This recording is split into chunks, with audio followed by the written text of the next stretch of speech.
Pastora avany Allemagne no tobokevitra tamin'ny fananganana ny ivitoeram-pampiofanana teknika arakasa iray eny Mandrosoa Ivato, ivitoerana manokana izay mampiofana ireo ankizy Kambotsy sy sahirana.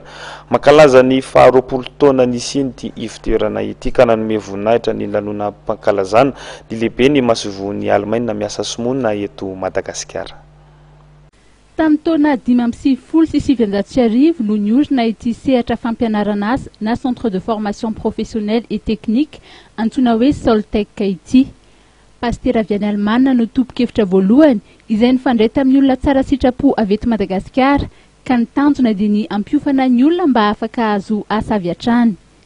Raha ny 20 taona lasa no itodiana dia azo lazaina fa tsy mitsahatra mivoatra ny Soltec na teo amin'ny foto-drafitr'asa na teo amin'ny kalitaon'ny fampiofanana ary nivelatra ihany koa ireo sehatra ampianarana satria dia hita ao avokoa ny fabrication mécanique, ouvrage mécanique, ouvrage bois, électricité, plomberie, couture, tissage sy ny art culinaire.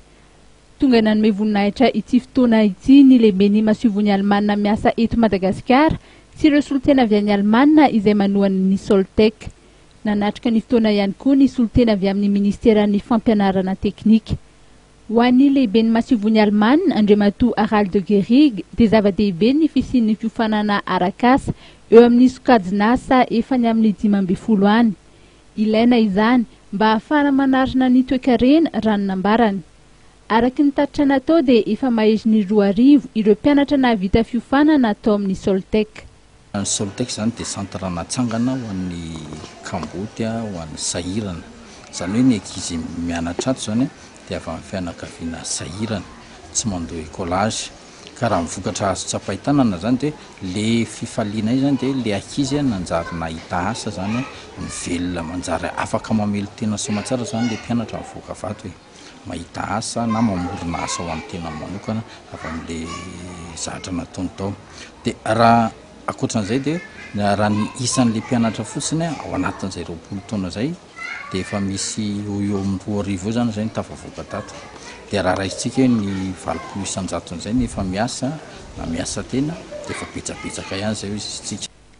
Fanokafana ihany ity natao ity fa mbola itony etsika ho fanamariana ny fankalazana. Ny tsangambato lehibe hotratrarina amin'izao fankalazana izao dia ny fananganana salle informatique mba ahafahan'ireo mpianatra manitatra ny fahalalana sy anaraka ny toetrandro. Nisy ny fampiratiana ireo sanganasan'ny mpianatra ary nitsitika izany ireo mpanandrika rehetra. Nisy ihany koa ny fampisehoana nataon'ireo mpianatra sy ny fandidiana mofomamy. Tsy adino tao anatin'izany ny fanandratana ny maha malagasy tamin'ny alalan'ny vaki-drazana sy ny dia afindrafidrao izay efa hain'ireo vahiny nasaina ny nandihy izany.